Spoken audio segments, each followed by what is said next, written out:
أعوذ بالله من الشيطان الرجيم بسم الله الرحمن الرحيم ألم تر كيف فعل ربك بأصحاب الفيل ألم يجعل كيدهم في تدليل وأرسل عليهم طيرا أبابيل ترميهم بحجارة من سجيل فجعلهم كعصف مأكول.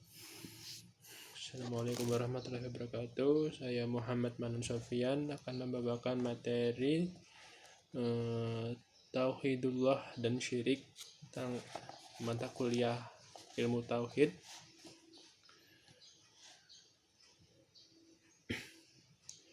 Tauhid uluhiyah dan tauhid rububiyah. Esensi iman kepada Allah Subhanahu wa taala adalah tauhid, yakni mengesahkannya baik dalam al-asma, as-sifat maupun al-af'al perbuatannya.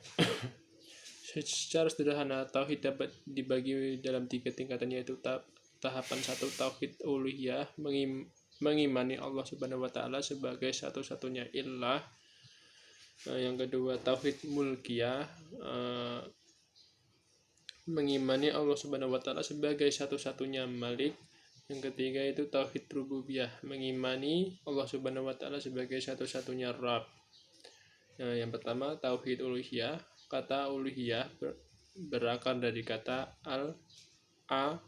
la, ha, alif, lam, ha, yang mempunyai arti antara lain tentram, tenang, lindungan, cinta, dan sembah pada. Semua kata ini relevan dengan sifat-sifat dan kekhususan zat Allah Subhanahu wa taala. Kedua, tauhid mulkiyah. Kata malik yang berarti raja dan malik yang berarti memiliki. Memiliki berakar dari kata yang sama, yaitu malaka. Keduanya memang punya relevansi makna yang kuat. Si pemilik sesuatu pada hakikatnya adalah raja dari sesuatu yang dimilikinya. Misalnya sebagai pemilik rumah, dia bebas mendiami, menyewakan, atau bahkan menjualnya kepada orang lain. Nah, dengan hubungan Allah ini pengertian bahasa seperti Allah Subhanahu wa taala sebagai Rabb yang memiliki alam semesta. Al-alamin adalah raja bagi alam semesta tersebut.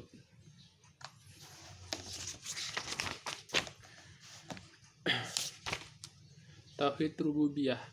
Secara etimologis kata Rabb mempunyai banyak arti, antara lain menumbuhkan, mengembangkan, mendidik, memelihara, memperbaiki, menanggung, mengumpulkan, mempersiapkan, memimpin, mengepalai, menyelesaikan suatu perkara, memiliki, dan lain-lain. Namun untuk lebih sederhana dalam hubungannya dengan Rabbiyatullah, tauhid rububiyah, kita mengambil beberapa arti saja, yaitu mencipta, memberi rezeki, memelihara, mengelola, dan memiliki. Kata-kata mencipta, memberi rezeki, dan mengelola disimpulkan dari beberapa pengertian etimologi di atas. Sebagian arti Rabb kita masukkan secara khusus ke dalam pengertian mulkiyatullah. Tauhid mulkiyah seperti memimpin, mengepalai, dan menyelesaikan suatu perkara.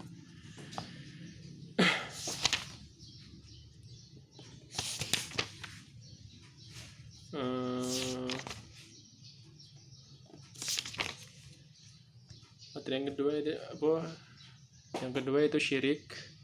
Syirik berasal dari akar kata syaraka, yashraku syirkan fahuwa syarikun, artinya mencampur, kemudian mendapatkan awalan alif menjadi asyraka yusyriku isyrakan fahuwa musyrikun, artinya mencampurkan atau menyekutukan, campur aduk, tidak karuan, bersyarikat, dan lain-lain. Dengan kata lain, syirik merupakan lawan kata ikhlas yang artinya murni, bersih, tidak dicampur dengan sesuatu. Pelakunya disebut mukhlis.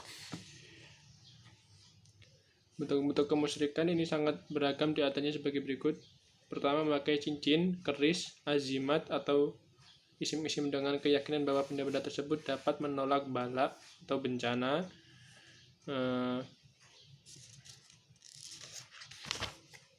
Yang kedua, meminta perlindungan kepada selain Allah. Yang ketiga, berdoa kepada selain Allah. Yang keempat, melaksanakan nazar untuk selain Allah. Yang kelima, termasuk syirik pula menyembelih di tempat yang biasa dipakai orang-orang untuk menyembelih sembelihan untuk selain Allah. Keenam, yaitu syirik khafi, adalah syirik yang sangat rahasia, sehingga orang yang melakukan amal ibadah itu pun tidak menyadari bahwa amal ibadahnya adalah syirik yang merupakan dosa.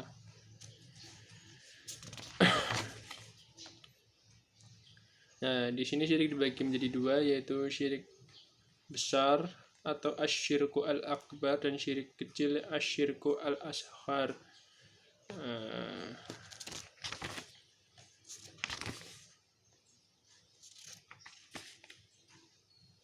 Dan materi yang kedua yaitu tentang beriman kepada takdir. A'udzu billahi minasy syaithanir rajim. Bismillahirrahmanirrahim. Alhaakumut takatsur hatta zurtumul maqabir.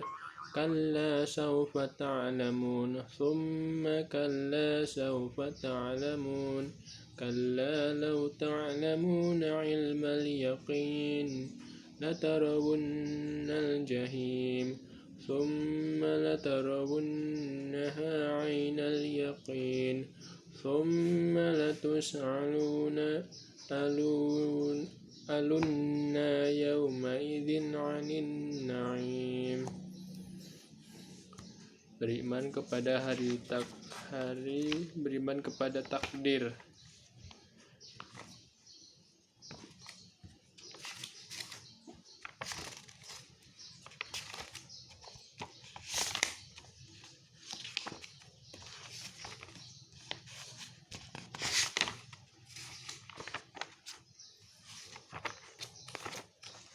Makna beriman kepada takdir yaitu kepercayaan yang pasti bahwa segala sesuatu yang baik maupun yang buruk semuanya adalah dengan qada dan qadar Allah, dan dialah yang maha berbuat terhadap apa yang ia kehendaki. Sesuatu tidak akan menjadi kecuali dengan kehendak-kehendaknya.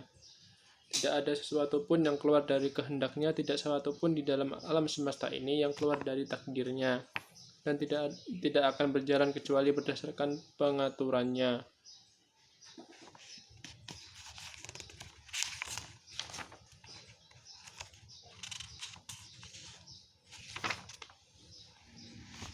Hukum berdalih dengan takdir dalam meninggalkan perintah Allah. Sesungguhnya keimanan kita kepada qadar sebagaimana telah kita jelaskan di muka tidaklah bertentangan dengan keyakinan bahwa hamba memiliki kehendak dan kemampuan dalam perbuatan ikhtiariyahnya, sebab syariat dan fatwanya menunjukkan hal tersebut.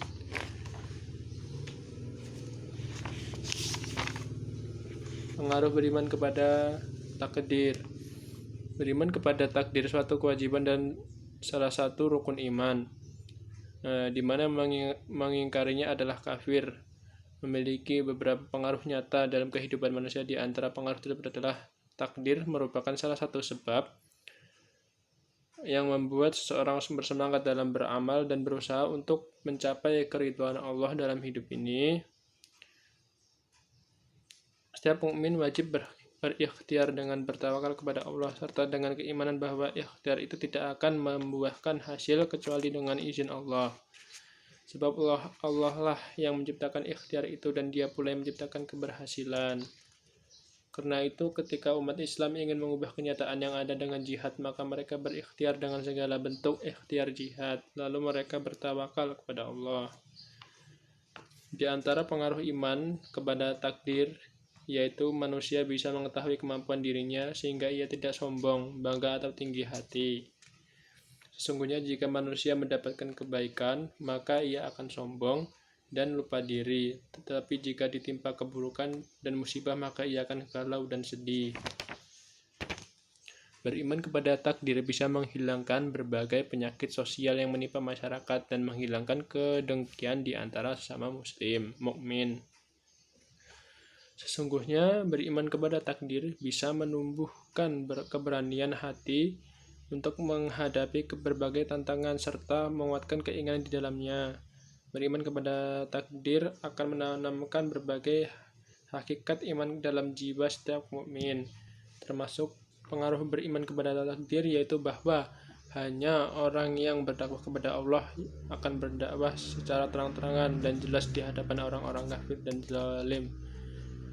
Ia tidak takut karena Allah terhadap cercaan orang yang mencerca. Ia akan menjelaskan kepada manusia hakikat iman dan menerangkan berbagai konsekuensinya. Sekian, terima kasih.